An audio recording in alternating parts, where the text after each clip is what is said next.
Mheshimiwa Jaji Mkuu wa Jamhuri ya Muungano wa Tanzania, Mheshimiwa George Masaju, Mheshimiwa Musa Azan Zungu, Mbunge, Spika wa Bunge la Jamhuri ya Muungano wa Tanzania, Mheshimiwa Dr. Juma Homera, Waziri wa Katiba na Sheria, na waheshimiwa mawaziri wote na naibu mawaziri mliopo hapa, Mheshimiwa Rosemary Senyamule, Mkuu wa Mkoa wa Dodoma, Mheshimiwa Samuel Maneno, Naibu Mwanasheria Mkuu wa Serikali na mwakilishi wa Mwanasheria Mkuu wa Serikali, Mheshimiwa Agustin Mwarija, Jaji wa Mahakama ya Rufani na Amidi wa Mahakama ya Rufani, waheshimiwa majaji wa Mahakama za Rufani, Mheshimiwa Hamisi Abdalla, Jaji Mkuu Zanzibar, Mheshimiwa Dr. Mustafa Siani, Jaji Kiongozi, Mheshimiwa Jaji Madibo Sako, Rais wa Mahakama ya Afrika ya Haki za Binadamu na Watu, Mheshimiwa Jaji Nesto Kayobera, Rais wa Mahakama ya Jumuiya ya Afrika Mashariki, Mheshimiwa Yohane Masara, Jaji Kiongozi wa Mahakama ya Jumuiya ya Afrika Mashariki, waheshimiwa majaji wa Mahakama Kuu, waheshimiwa majaji wastaafu mlioko hapa, Profesa Elisante Ole Gabriel, Mtendaji Mkuu wa Mahakama ya Tanzania, Mheshimiwa Eva Nkia, Msajili Mkuu wa Mahakama ya Tanzania, Bwana Sylvester Mwakitaru, Mkurugenzi wa Mashtaka, Wakili Boniface Mwabukusi, Rais wa Chama cha Wanasheria Tanganyika, wawakilishi wa wakuu wa vyombo vya ulinzi na usalama, wenye viti wa kamati za Bunge, waheshimiwa wa Bunge, naibu katibu mkuu, wote makatibu wakuu na naibu katibu wakuu walioko hapa, waheshimiwa mabalozi na wawakilishi wa mashirika ya kimataifa, viongozi wa dini, viongozi wa mila, ndugu wanahabari, wageni waalikwa, mabibi na mabwana. Mheshimiwa Jaji Mkuu, kama walionitangulia walivyozungumza, nami napenda nianze hotuba yangu kwa kumshukuru Mwenyezi Mungu kwa kutujalia uzima na kutuwezesha kukutana hapa kwa ajili ya siku ya sheria nchini inayoashiria kuanza kwa shughuli za mahakama katika mwaka huu.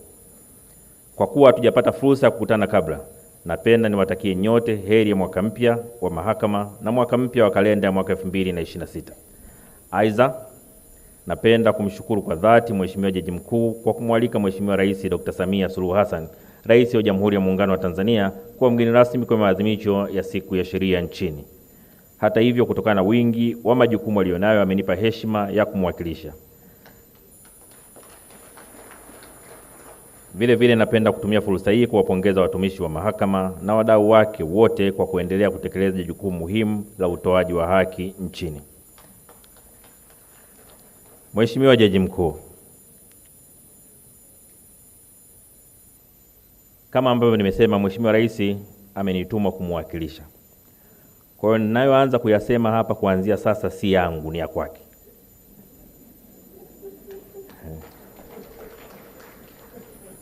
Na nitakapofika nataka kusema langu nitawaambieni, hili sasa langu. Kwa kuanzia hapa ninapoanza, unapotafakari huko tafakari Mheshimiwa Rais amesema.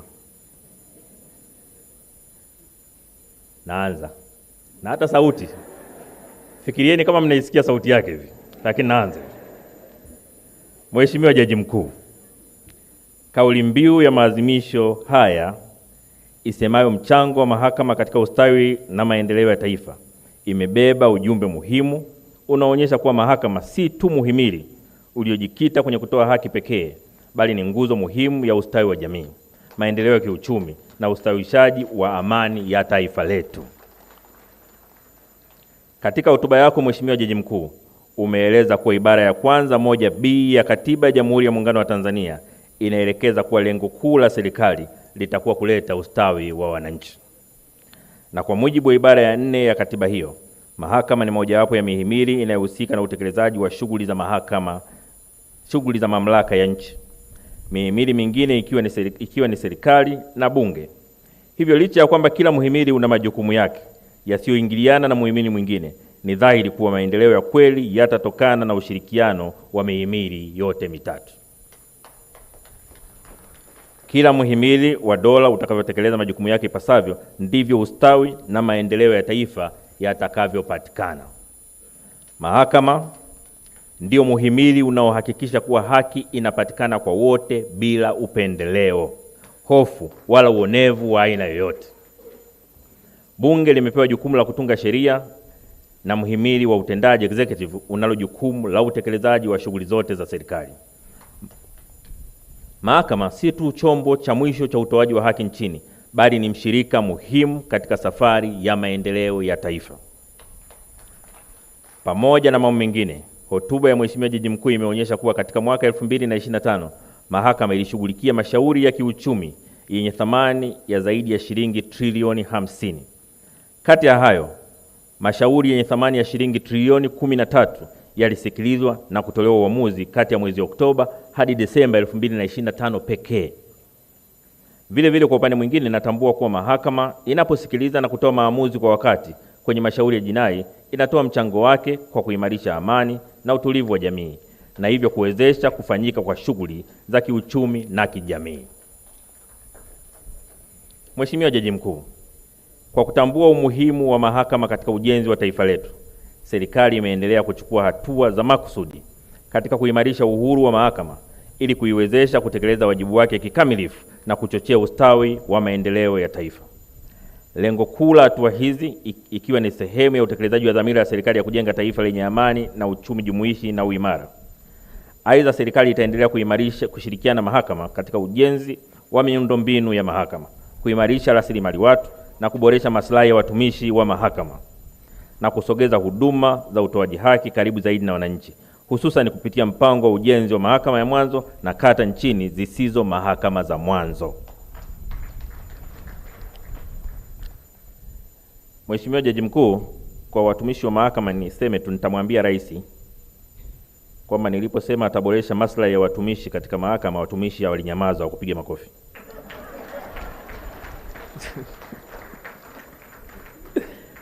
Mheshimiwa Jaji Mkuu ameipongeza serikali kwa kuendelea kuimarisha na kuheshimu uhuru wa mahakama. Hata hivyo, nawataka majaji na mahakimu kutekeleza jukumu lenu la utoaji wa haki kwa kuzingatia masharti yaliyoainishwa kwenye ibara ya 107A, 2A mpaka E na 107B ya Katiba ya Jamhuri ya Muungano wa Tanzania. Kamwe uhuru wa mahakama usitumike kama kichaka cha kuficha uzembe, upendeleo na vitendo visivyo vya haki. Uhuru huo ni dhamana ya kutenda haki kwa uadilifu, uwazi na kwa kuzingatia katiba na sheria za nchi. Mheshimiwa Jaji Mkuu, kwa kutumia hadhira hii, ninaipongeza mahakama kwa hatua mbalimbali mlizochukua za utekelezaji wa miradi ya miundombinu. Taarifa zinaonyesha kuwa majengo mengi yatakamilika mwezi Machi mwaka huu na mengine mwezi wa Oktoba.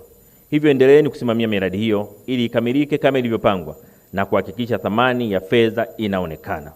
Hali kadhalika, nimefurahishwa na hatua zilizochukuliwa za ugatuzi wa shughuli za mahakama ya rufani kwa kuanzia na kanda 5. Na wakumbusha tu, ni Rais aliyefurahishwa. Mheshimiwa Jaji Mkuu, natambua jitihada za mahakama za kuimarisha utoaji haki hapa nchini kwa kutunga kanuni mbalimbali zinazosaidia usikilizaji wa mashauri ya madai na jinai ambazo umezielezea, ikiwemo pia faida zake. Nafahamu kuwa katika kipindi kifupi cha miezi 6, kanuni 11 zimetungwa ili kuboresha upatikanaji wa haki hapa nchini. Napendekeza jitihada hizi ziende sambamba na suala la usimamizi wa dhamana kwa wale watuhumiwa wenye stahiki za kisheria kupata dhamana mahakamani kama alivyoeleza Mheshimiwa Jaji Mkuu. Hili ni muhimu kwani linawezesha watuhumiwa kuendelea na shughuli za maendeleo wakiwa kwenye dhamana. Aidha, kwa zoezi la dhamana linahusisha pia taasisi nyingine. Natoa rai kwa wadau wote wa mahakama kuunga mkono jitihada hizi za mahakama kwa ustawi wa nchi yetu. Mheshimiwa Jaji Mkuu, teknolojia ya habari na mawasiliano ndio nguzo muhimu ya maendeleo katika ulimwengu wa sasa. Naipongeza Mahakama ya Tanzania kwa kuendelea kutumia TEHAMA katika shughuli za utoaji wa haki na za kiutawala pia. Nimefurahi kusikia kwa mahakama imeanza ujenzi wa mfumo wa akili unde, artificial intelligence, kwa ajili ya kuchukua mwenendo na kumbukumbu za mashauri mahakamani. Hii ni hatua nzuri na muhimu itakayosaidia kuleta ufanisi katika utoaji wa haki. Ili mahakama iweze kuchangia kikamilifu katika ustawi wa maendeleo ya taifa, haina budi kwenda sambamba na mabadiliko ya teknolojia. Hivyo endeleeni na jitihada hizo. Mheshimiwa Jaji Mkuu, Mahakama ina wajibu wa kulinda utawala wa sheria, kusimamia utekelezaji wa mikataba, kulinda rasilimali za taifa na kuhakikisha kuwa maendeleo yanayopatikana yanawanufaisha Watanzania wote kwa usawa. Sambamba na hayo, Mahakama pia ina mchango mkubwa katika utekelezaji wa Dira ya Taifa 2050 kwa kutekeleza yafuatayo: moja, kuendelea kulinda haki na misingi ya katiba. 2, kuhakikisha migogoro ya kiuchumi, kibiashara na kijamii inatatuliwa kwa haraka na kwa haki. 3, kujenga imani ya wananchi na wawekezaji katika mfumo wa kisheria wa nchi. 4, kukuza uwajibikaji na nidhamu katika utumishi wa umma na sekta binafsi. 5, kudumisha amani na mshikamano wa kitaifa ambao ni msingi wa maendeleo endelevu. 6, kuwezesha mazingira bora ya uwekezaji na ukuaji wa uchumi kwa kuhakikisha utawala wa sheria unazingatiwa. 7, kulinda haki za makundi maalum wakiwemo wanawake, watoto na watu wenye mahitaji maalum.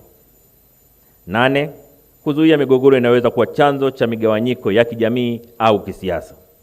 9, kuhakikisha utekelezaji wa sera na mipango ya maendeleo kwa kutoa tafsiri ya kisheria iliyo wazi na thabiti. 10, kujenga na kuimarisha utamaduni wa kuheshimu sheria, haki na taasisi za umma. 11, kuchangia katika mapambano dhidi ya rushwa na matumizi mabaya ya madaraka kwa kutoa haki bila upendeleo. Na mwisho, kuwezesha wananchi kushiriki kikamilifu katika maendeleo ya taifa kwa kuwahakikishia ulinzi wa haki zao kisheria. Mheshimiwa Jaji Mkuu, nimesikiliza kwa makini hotuba ya Rais wa Chama cha Wanasheria Tanganyika TLS. Naipongeza TLS kwa mchango mkubwa kwa kushirikiana kikamilifu na serikali kupitia Wizara ya Katiba na Sheria pamoja na taasisi nyingine katika utoaji wa huduma za msaada wa kisheria kwa wananchi wasio na uwezo wa kumudu gharama za uwakili. Tangu kuanzishwa kwake mwaka 1954, takriban miaka 71 sasa, TLS imekuwa miongoni mwa vyama vya kitaaluma vyenye imara na vyenye tija kwa taifa. Napenda kuhakikishia kwa serikali itaendelea kutoa ushirikiano kwa TLS na wadau wengine wote wa haki ili kufikisha huduma za kisheria kwa wananchi kwa wakati na kwa ufanisi. Mheshimiwa Jaji Mkuu, napenda kuhitimisha hotuba yangu kwa kutoa rai kwa wadau wote wa haki nchini kuendelea kushirikiana na Mahakama ya Tanzania katika kuhakikisha utawala wa kisheria hapa nchini. Aidha, na washukuru wote mliohudhuria maadhimisho haya. Mahudhurio haya makubwa yanadhihirisha utayari wenu wa kushirikiana na wadau wengine wa haki katika kuhakikisha upatikanaji wa huduma bora katika mwaka huu. Mheshimiwa Jaji Mkuu, kabla sijamaliza haya ninayosema sasa yangu. Haya sasa ya makamu wa rais. Ya rais tunamaliza hapo, tunakomea kwanza hapo, afu tutakuja kumalizia kipengele cha mwisho cha rais. Nitaka kusema hivi, kwanza namshukuru sana Rais wa Chama cha Wanasheria. Ametuasa viongozi kwamba sio vizuri kuendelea kuzungumzia yaliyojiri tarehe 29. Kwa sababu tarehe 29 Oktoba kwa sababu yanatuonesha vidonda na pengine yanaweza pia yasisaidie sana katika mchakato wa haki. Sasa niseme kwanza nakubaliana naye 100%. Na pili naongezea pale aliposahau kwamba sio viongozi wa serikali peke yake, na viongozi wa vyama vya siasa, taasisi za kijamii na wanaharakati.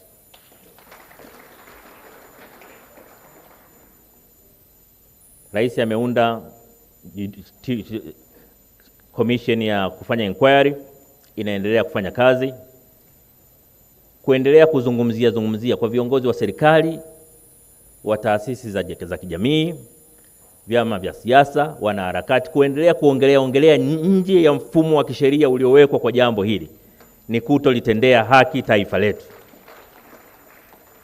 Kwa hiyo ni muhimu sana kila mtu anayeipenda Tanzania akubaliane na Rais wa Chama cha Wanasheria kwamba tusitoneshane, tutoe nafasi kwa vyombo vya kisheria kutimiza wajibu wake. Hilo la kwanza. Lakini la pili, Hili linamhusu pia rais wa chama cha wanasheria. Na nitawasimulieni na nyinyi mtajua baadaye ananisaidiaje. Mwaka 2005 wakati wa uchaguzi wa ubunge pale Songea mjini, siku moja kwenye kampeni, baada ya kumaliza kuzungumza kuomba kura, wananchi wakapewa nafasi ya kuuliza maswali. Mwananchi mmoja akainuka akasema, sisi bwana, hayo yote ulioongea tumeyaelewa, lakini sio muhimu sana. Mimi na wenzangu tuko hapa 15, tuna mechi kesho, tunataka mipira. Tunataka mipira kwa ajili ya kesho, tarehe ya uchaguzi mechi itakuwa imeshapita. Sasa yuko rafiki yangu mmoja anaitwa Rajabu, alikuwepo pale, akaomba kipaza sauti, natoa 500 hapa kwa ajili ya mipira. Afa akatoa anaweka namna hii.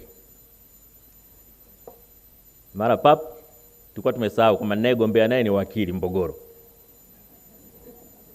Uchaguzi umeisha, mimi nimetangazwa mshindi. Mbogoro kaenda kafungua kesi. Na lalamiko la kwanza, kutoa rushwa. Mimi nimeita wanasheria, nimekaa nao pale, nawaambia hii kesi, mbona hamna kesi hapa? Wakaniambia, mheshimiwa, hebu tuitazame. Wakapitia, wakauliza kuhusu ushahidi, wakaambiwa mkanda wa video, jamaa akipeperusha hela. Wale wanasheria maadvocate wenzake na Mwabukusi wakasema, mheshimiwa, hapa huna pa kutokea. Katika sheria ama umefanya wewe ama ajenti wako. Huyu atatambulika kama ajenti wako. Labda pale pale alipotaka kutoa hela ungechukua kipaza sauti useme sio mchango wangu, si usiki nao. Hukusema chochote, ulipiga makofi. Sasa naambia, jamani, mimi ubunge wenyewe ndio mara ya kwanza tunaingia. Hata miezi 3 sina, mnataka mnichomoe? Nawaambia mawakili wangu tunafanyaje? Wakasema tuachie tukatafakari. Wamekaa masaa 3 hivi wakarudi. Wakasema, wana, hapa namna pekee ya kukuokoa ni PO.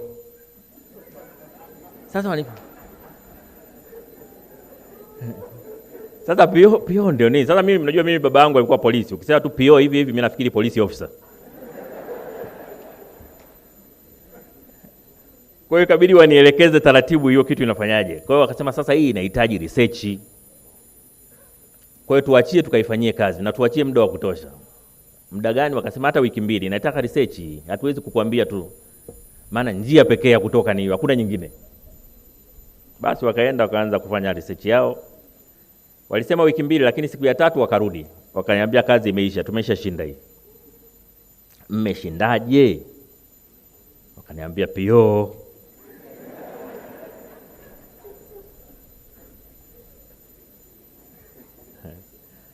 Wakili aliyemtumia Mbogoro hajalipa ada ya wakili.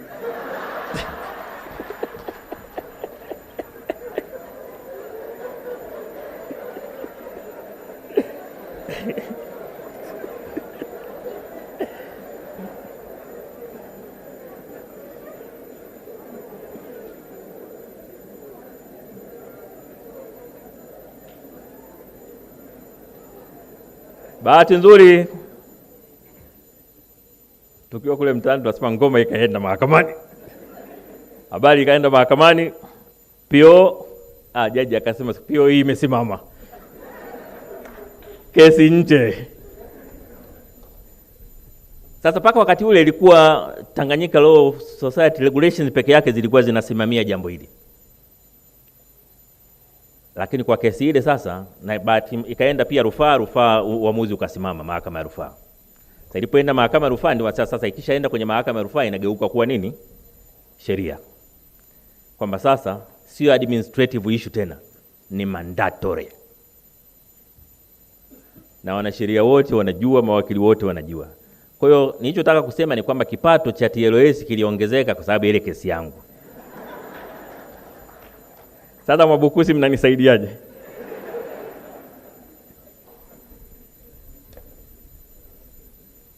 Mheshimiwa Jaji Mkuu, baada ya kuyasema hayo, sasa ninayo heshima kwa niaba ya Mheshimiwa Dr. Samia Suluhu Hassan, Rais wa Jamhuri ya Muungano wa Tanzania, kutamka kwamba mwaka mpya wa mahakama 2026 umezinduliwa rasmi. Asanteni sana kwa kunisikiliza.